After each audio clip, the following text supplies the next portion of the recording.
going to do a quick tutorial today on how to make your text wavy in Cricut Design Space. So let's get to it. So here in Cricut Design Space, I typed out the word birthday. Now we want this word to be wavy. So if you notice, if you go over to the top where it says curve, you can curve your text either way, but we're not getting a wavy design. So let's put this back to 0 and we're going to make this wavy. So what we're going to do is break up our word. I'm going to break it up into 2 separate text boxes. Now, if you have a really long word, you may want to do 3 separate text boxes.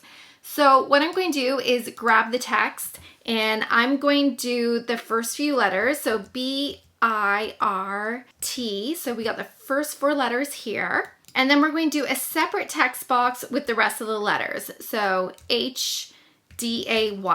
Just make sure both of your text boxes have the same size font. So I'm going to make this 160 and we'll make this one 160 as well. And now what you're going to do is go up to curve and you're going to curve the first section of your text. So you're going to drag that dot over to the right until you have the curve that you want. And then you're going to grab your second section and you're going to click the curve button, but this time you're going to drag that dot over to the left. So it's going in the opposite direction. And then when you're happy with that, you can just put the words together until you have the curve that you want. Now you can play around with this quite a bit and get exactly what you want. If you're not happy with the spacing between your letters, once you have the curve that you want, you can click on your text box and then ungroup your letters. And let's say you want to move this R over a little bit, then we can just move this R here. And that just helps the spacing look a little more even.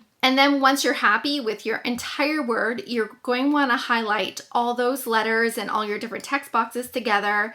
And you're going to want to attach those. So at the bottom right, just click attach. And now this word will cut out all as one image and not cut out separately. So play around with this, have fun. In case you're wondering what the font I'm using the font called Hot Deals, and I'll leave that link down below in the description. If you have any questions, let me know down in the comments. If you learned something new today, please hit that like button and don't forget to subscribe for more crafting and Cricut tutorials. I hope to see you on more crafting adventures.